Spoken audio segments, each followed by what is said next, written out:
नमस्कार मित्रों, Shekhar astrology channel पे आपका पुनः स्वागत है। आज हम चर्चा लेकर आए हैं बुध ग्रह के बारे में।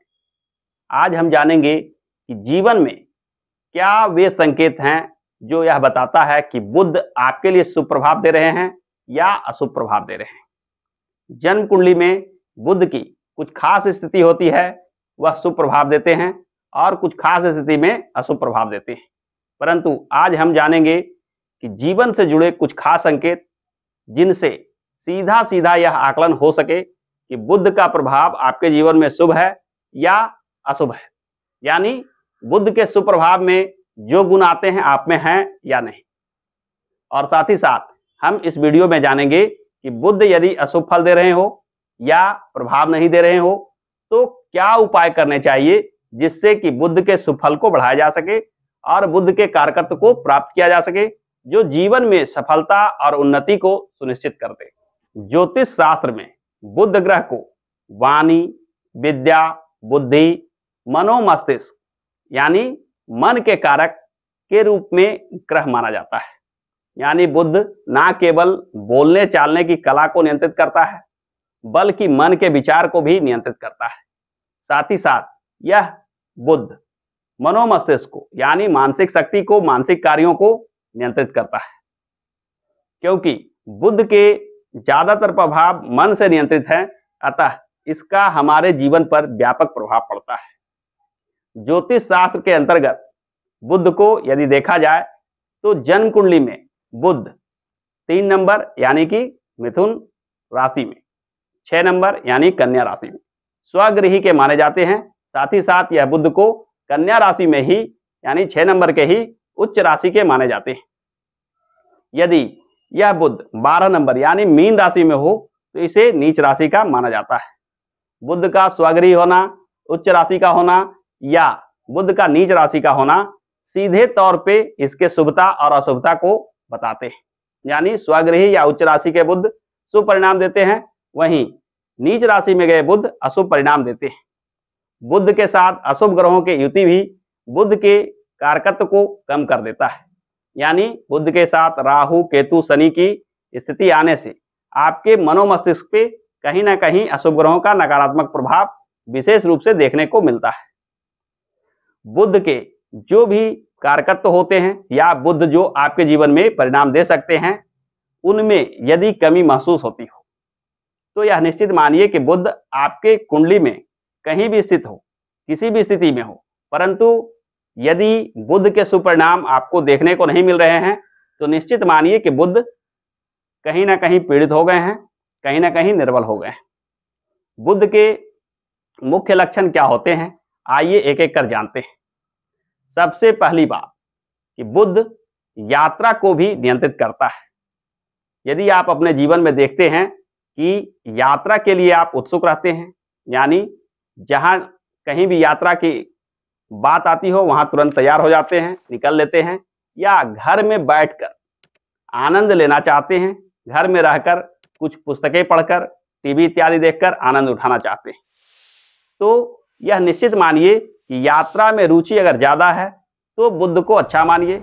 नए जगह को देखना, नए लोगों से मिलना, नए चीज की जानकारी प्राप्त करना शुभ बुध के लक्षण है। वहीं घर में विश्राम करना, घर में बैठकर आनंद उठाना, ये बुध के कारकत्व को कम दर्शाता है, यानी बुध के अशुभ प्रभाव को दर्शाता है।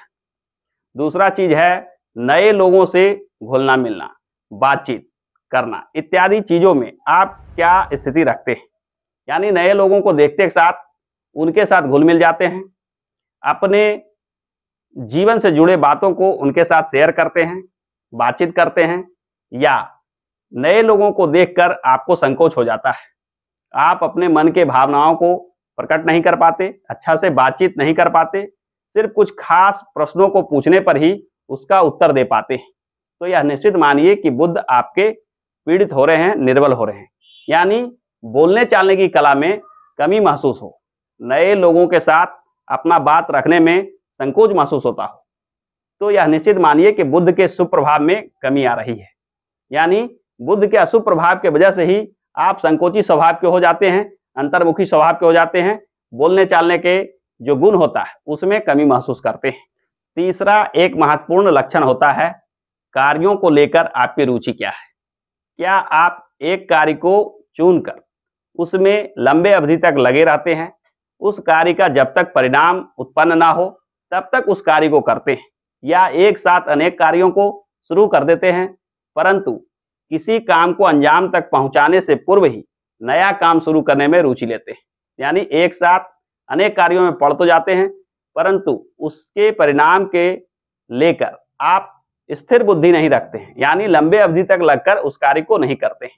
आपकी रुचि कार्य को लेकर क्षण में बदल जाती है। जब किसी कार्य को शुरू करते हैं उस कार्य को आप अच्छा मानते हैं और उसे पूरे मन से करना चाहते हैं, परंतु कुछ ही अवधि के बाद आप ऐसा देखते हैं कि कोई अन्य कार्य उससे अच्छा मान लेते हैं, उस कार्य में लग जाते हैं और पहले शुरू किए गए कार्य को बीच में ही छोड़ देते हैं। अगर कार्य एक साथ बहुत से कार्यों में लगने में रुचि हो या किसी कार्य को प्रारंभ करने के बाद उसे परिणाम तक नहीं पहुंचा पा रहे हो तो यह निश्चित मानिए कि बुध आपके जीवन में अशुभ प्रभाव दे रहा है, यानी बुध के जो शुभ प्रभाव मिलने चाहिए वो आपको प्राप्त नहीं हो रहे हैं। बुध के इन सारे संकेतों से हम समझ सकते हैं कि बुध के परिणाम आपके लिए शुभ नहीं है। जन्म कुंडली में बुध के जो स्थिति वीडियो के प्रारंभ में मैंने बताया था वो स्थिति भी विद्यमान होगी। अगर आप अपने कुंडली को देखते हैं तो यह देखिएगा कि बुध का जो प्रभाव है वह कहीं ना कुंडली में भी अशुभ या पीड़ित या निर्बल अवस्था में दिखेगी। यानी बुध का अशुभ होना जीवन में भी अशुभ परिणाम देता है, या जीवन में अशुभ प्रभाव आ रहा हो तो निश्चित मानिए कि कुंडली में भी बुध अशुभ स्थिति में विराजमान है। दोनों स्थितियों का जब आप आकलन करते हैं तो सबसे ज्यादा सटीक जो चीज है वह है प्रैक्टिकल जीवन में जो आपके संकेत देखने को मिलते हैं। यदि बुध के शुभ गुणों का अभाव महसूस कर रहे हैं तो यह निश्चित मानिए कि बुध आपके जीवन में शुभ फल नहीं दे रहे हैं। प्राचीन काल से ही बुध को बहुत ही तीव्रगामी ग्रह माना गया है। इसे मायावी ग्रह की संज्ञा दी गई है। रोमन सभ्यता में बुध ग्रह को मैसेंजर ऑफ गॉड की भी संज्ञा दी गई है, यानी वह ग्रह जो बहुत तीव्र गति से किसी मैसेज को दूर तक पहुंचाता हो। भगवान के मैसेज देने वाले के रूप में इसे ख्याति प्राप्त है। बुध का शुभ होना जीवन में अनेक सफलता दिलाता है। बुध वाणी, विद्या, बुद्धि, लेखन, वार्तालाप शैली जैसे चीजों के कारक ग्रह होने के साथ साथ यह संगीत, गणित इत्यादि विषयों में भी रुचि देती है। अगर आज के इस दौर को देखें तो आज का यह दौर बुद्धि का दौर है, यानी आपकी इंटेलिजेंसिया जितनी अच्छी होगी, आप जितने बुद्धिमान होंगे, उतना आसानी आपके लिए सफलता प्राप्त करना होगा। यानी बुध के शुभ फल आज के जीवन में सफलता प्राप्ति के लिए अति आवश्यक है। यदि आप वाणी को लेकर, विद्या को लेकर, बुद्धि को लेकर या वार्तालाप शैली को लेकर कुछ कमी महसूस करते हैं, या नए लोगों के बीच बातचीत को करने में कमी महसूस करते हैं, या यात्रा को लेकर संकोच महसूस करते हैं, या बुध से जुड़े अन्य किसी भी लक्षणों में कमी महसूस करते हैं, तो बुध के शुभ प्रभाव को बढ़ाने के लिए कुछ उपाय अवश्य करना चाहिए। बुध के शुभ फलों को बढ़ाकर बुध के जो नैसर्गिक गुण हैं वह तो प्राप्त होते ही हैं, साथ ही साथ जन्म कुंडली में बुध जो अशुभ प्रभाव दे रहे हैं वह दूर हो जाने से अन्य ग्रहों का भी शुभ प्रभाव देखने को मिलता है। बुध के शुभ हो जाने से आप अपने वाणी, विद्या और बुद्धि के बल पे आसानी से सफलता प्राप्त करने लगते हैं। जहां भी जाते हैं बुद्धि के बल पे काम को सीधा कर लेते हैं। जहां भी जिन लोगों से मिलते हैं आप अपनी बातों को सम्यक ढंग से रख देते हैं और बुद्धि के बल पे कहीं किसी स्थिति में फंसते नहीं हैं, यानी किसी कार्य में आप फंसते नहीं हैं। आप में धीरज और गंभीरता की भावना आ जाती है, जिससे किसी कार्य में लंबे अवधि तक लगकर उस कार्य में भी सफलता प्राप्त कर लेते हैं। आइए जानते हैं कि बुध के शुभ फल को बढ़ाने के लिए या बुध के अशुभता को दूर करने के लिए कौन से उपाय करने चाहिए। सर्वप्रथम जन्म कुंडली के अध्ययन करके या किसी योग्य ज्योतिष से कुंडली का अध्ययन करवाकर यह देखना चाहिए कि बुध के ग्रह रत्न धारण किए जा सकते हैं या नहीं। यदि जन्म कुंडली ऐसा प्रतीत होता हो कि बुध के ग्रह रत्न यानी बुध आपके कुंडली में शुभ फल दे रहे हो, इसके रत्न धारण किया जा सकता है, तो उस बुध ग्रह के रत्न यानी कि पन्ना को धारण करना चाहिए। पन्ना, जिसे इमरल्ड के नाम से भी जानते हैं, 6 साढ़े 6 रत्ती का पन्ना अपने कनिष्ठा उंगली में धारण करना चाहिए। बुध के ग्रह रत्न को धारण करने से भी बुध के प्रभाव धीरे धीरे शुभ होते जाते हैं और प्रभाव में जो कमी आ रही थी वह धीरे धीरे बढ़ने लगेगी, जिससे बुध के सारे नैसर्गिक गुण आप में दृष्टिगोचर होने लगेंगे। आप जो समस्या से जूझ रहे हैं वह दूर होता, कम होता प्रतीत होगा। बुध के प्रभाव को बढ़ाने के दूसरे उपाय के रूप में देखा जाए तो माता दुर्गा का पूजा पाठ बुध के प्रभाव को शुभ करता है। आपको नियमित रूप से दुर्गा माता का पूजा आराधना करनी चाहिए। ऐसा करने से बुध के शुभ फल धीरे धीरे बढ़ते जाते हैं। बुध के शुभता को बढ़ाने के तीसरे उपाय के रूप में देखा जाए तो किसी पुस्तक को जब हम बोल बोल कर पढ़ते हैं तो उसके प्रभाव से भी आप में बुध के प्रभाव शुभ होते चले जाते हैं। आपको नित्य प्रति यह नियम बना लेना चाहिए कि कुछ समय के लिए किसी भी पाठ्य पुस्तक को लेकर उसे अपनी आवाज में बोल बोल कर पढ़ें। ऐसा करने से भी बुध के शुभ प्रभाव आपको देखने मिलते हैं। यानी इस क्रिया को नित्य प्रति करने से बुध की अशुभता दूर होते चली जाती है और बुध के शुभ प्रभाव दिखने लगते हैं। चौथे उपाय की अगर चर्चा की जाए तो गाय को हरा चारा खिलाना भी बुध के प्रभाव को बढ़ाता है। कभी कभी समय निकालकर गाय का सेवा में हमें हरा चारा खिलाना चाहिए। ऐसा करने से भी बुध के शुभ प्रभाव बढ़ते जाते हैं और बुध के शुभ प्रभाव आने से बुध के सारे नैसर्गिक गुण आपको प्राप्त होने लगेंगे।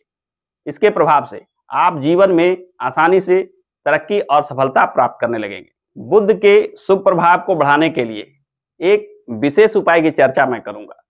अगर आपका बुध कहीं ना कहीं कमजोर हो रहा हो या इसके प्रभाव में कमी महसूस कर रहे हो तो आपको चाहिए कि वाणी, विद्या, बुद्धि और विवेक के मामले में जो व्यक्ति तेज तरार आपको दिखाई दे, यानी जिनकी वार्तालाप शैली अच्छी है, जो अच्छा लिखने में है, बोलने में है, किसी कार्य को करने में है, यानी किसी के व्यक्तित्व को देखकर ऐसा लगे कि उस व्यक्ति का बुध अत्यंत शुभ प्रभाव दे रहा है, आपको उसके साथ समय बिताना चाहिए। यानी उसके साथ दोस्ती बना लेनी चाहिए, उसके साथ कुछ समय अवश्य बिताएं। उसके साथ बैठने से, उसके साथ बातचीत करने से भी बुध के प्रभाव कुछ ना कुछ आपके धीरे धीरे शुभ होने लगेंगे, क्योंकि बुध प्रभावी व्यक्ति के संगत में रहने से भी बुध के प्रभाव धीरे धीरे आपका सुधरने लगेगा और उसका शुभ प्रभाव दिखने लगेगा। ऐसे भी प्रैक्टिकल लाइफ में देखा जाए तो बुध प्रभावी व्यक्ति के साथ बैठने से उसकी विद्या और बुद्धि का प्रभाव आपके ऊपर भी कुछ ना कुछ अवश्य दृष्टिगोचर होता है। किसी मामले में जब आप सलाह लेते हैं तो बुध प्रधान व्यक्ति समुचित सलाह देता है। एक उचित सलाह के बल पे सही निर्णय ले पाते हैं, जिससे आपको भी सफलता प्राप्त होने लगती है। अनेक ऐसे मामले होते हैं जहां आपकी बुद्धि काम नहीं कर रही हो, बुध प्रधान व्यक्ति यदि उस समस्या को उसके सामने रखते हैं तो आसानी से समझ लेते हैं और उसका जो सही निर्णय होता है, यानी किस कार्य को किस ढंग से करना चाहिए, किसी समस्या का क्या समाधान है इत्यादि के विषय में आपको सही सलाह प्राप्त हो जाती है और इस सही सलाह पे अमल करने से आप भी अपने जीवन में सफलता प्राप्त करने लगते हैं। तो इस प्रकार से हमने देखा कि वाणी, विद्या, बुद्धि, याददाश्त शक्ति, वार्तालाप शक्ति, लेखन, चित्रकला, संगीत, गणित इत्यादि क्षेत्रों से जुड़ा हुआ ग्रह बुध यदि शुभ प्रभाव दे रहे हो तो जीवन में सफलता ही सफलता प्राप्त हो सकती है। परंतु यही बुध जब शुभ प्रभाव नहीं दे रहे हो तो अनेक चीजों को लेकर बाधा विघ्न लग जाता है। यदि आप भी अशुभ बुध के प्रभाव से प्रभावित हैं या आपको भी लगता है कि बुध अशुभ प्रभाव दे रहा है तो इस वीडियो में मैंने जो उपायों की चर्चा की है उसे अवश्य आजमाएं। ऐसा करने से आप देखिएगा कि बुध के शुभ प्रभाव आपको देखने को मिलने लगेंगे। तो आज के वीडियो में बुध पर जो चर्चा वह इतना ही। बुध के बाद हम चर्चा लेकर आएंगे मंगल ग्रह के बारे में और जानेंगे कि मंगल के शुभ प्रभाव क्या होते हैं और अशुभ प्रभाव क्या होते हैं, जीवन में इसके क्या संकेत मिलते हैं। तो इस वीडियो में इतना ही। आशा करता हूं कि आज का यह वीडियो आपको पसंद आया होगा। यदि यह वीडियो पसंद आया है तो वीडियो को लाइक कीजिए, दोस्तों के साथ शेयर कीजिए और हाँ, मन में कोई प्रश्न हो तो कमेंट में अवश्य पूछिएगा। हमारे इस चैनल को सब्सक्राइब करके बेल आइकन को अवश्य दबा लें ताकि आगे आने वाले वीडियो की ज्ञानप्रद जानकारी आपसे छूट ना जाए। हमारे साथ अंत तक बने रहने के लिए बहुत बहुत धन्यवाद।